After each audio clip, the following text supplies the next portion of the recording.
বেড়াতে কার না ভালো লাগে। সেটা যদি হয় তাও আবার এইরকম একটা সুন্দর পরিবেশে। মন যতই খারাপ থাক, যদি এইরকম একটা সুন্দর পরিবেশে যাওয়া যায়, মন এমনিতেই অর্ধেক ভালো হয়ে যায়। আসসালামু আলাইকুম আপু আর ভাইয়ারা, আজকে আবার চলে আসলাম নতুন আরেকটা ভিডিও নিয়ে। এতক্ষণে নিশ্চয়ই হয়তো অনেকে বুঝতে পেরে গিয়েছেন এটা কোন জায়গার ভিডিও নিয়ে আজকে চলে আসছি। হ্যাঁ, দ্বিতীয়বারের মতো আবার চলে গিয়েছিলাম ব্ল্যাক ক্রাফট রেস্টুরেন্টে। যারা আমার এর আগে ব্ল্যাক ক্রাফটের রেস্টুরেন্টের ভিডিও দেখেছিলেন তারা অবশ্যই জেনে থাকবেন যে আমি গতবার এই রেস্টুরেন্টের পিছনের অংশটা দেখিনি। অবশ্য আমার জানাও ছিল না, পরে আমি জানতে পারি যে এটার পেছনে একটা সুইমিং পুল আছে আর পেছনের জায়গাটাও সামনের জায়গাটার মতোই সুন্দর। যেহেতু এবারও আমরা রাত্রেবেলা গিয়েছিলাম তাই আর উপরে উঠিনি, ডাইরেক্ট চলে গিয়েছিলাম পেছনের দিকে।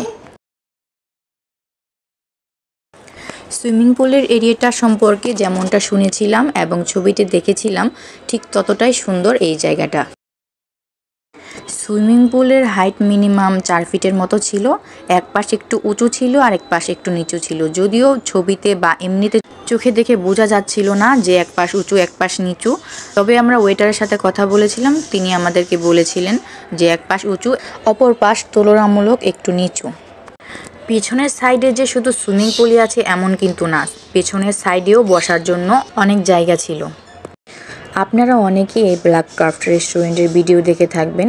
জায়গাটা সত্যি অনেক অনেক সুন্দর। ছবিতে এবং ভিডিওতে যতটা সুন্দর দেখায় এই জায়গাটা, বাস্তবেও কিন্তু ঠিক ততটাই সুন্দর। যেহেতু রাত্র হয়ে গিয়েছিল, আশেপাশে অনেক মশাও ছিল। যদিও ওনারা প্রত্যেকটা টেবিলের নিচে কয়েল ধরিয়ে দিয়েছিলেন, তারপরও মশা অনেক কামড়াচ্ছিল। ব্যাপারটা এমন হচ্ছিল যে আমরা খাবার অর্ডার দিয়েও মশার কামড় খাচ্ছিলাম, খাওয়ার সময়ও মশার কামড় খাচ্ছিলাম। এমনিতে তো রেস্টুরেন্টের ভেতরের লাইটিংটা ভালোই ছিল, কিন্তু বাইরের লাইটিংটার আলোটা ঠিকমতো টেবিলে আসছিল না, যে কারণে ছবি বা খাবার কোনোটাই ভালো মতো দেখা যাচ্ছিল না। এই ছিল ওনাদের মেনু কার্ড। অন্য অন্য জায়গার তুলনায় আমার জানা মতে এখানে খাবারের দাম একটু তুলনামূলক বেশি।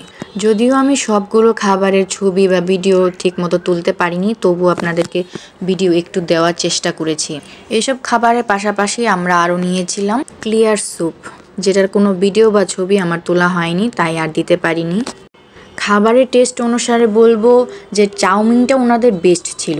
চাউমিনটা আমাদের সবার কাছে অনেক বেশি ভালো লেগেছিল, আর নাচোসটাও বেস্ট ছিল। আর পিৎজাটা বলতে গেলে আমাদের কারোই বেশি একটা ভালো লাগেনি। সাথে আমরা ক্যাপাচিনো অর্ডার করেছিলাম, কিন্তু ক্যাপাচিনোটা আমার কাছে নর্মাল কফির মতো টেস্ট মনে হয়েছে। আর ক্লিয়ার স্যুপের টেস্টটাও ভালোই ছিল। তবে ওনাদের প্লেটার আইটেমগুলো অর্ডার দেওয়ার আগে একটু সাবধানতা অবলম্বন করবেন। গতবার আমরা যখন গিয়েছিলাম তখন শেফ ছিল না, যে কারণে আমরা শুধু প্লেটারটা অর্ডার করতে পেরেছিলাম। আর প্লেটারের টেস্টটা আমাদের ভালো লাগেনি, আর প্রাইস অনুসারে কোয়ান্টিটিও খুব কম ছিল। এই তো আজ এ পর্যন্তই। যদি কোথাও কোনো ভুল ভুলে থাকি তাহলে অবশ্যই ক্ষমার দৃষ্টিতে দেখবেন। ধন্যবাদ। আসসালামু আলাইকুম।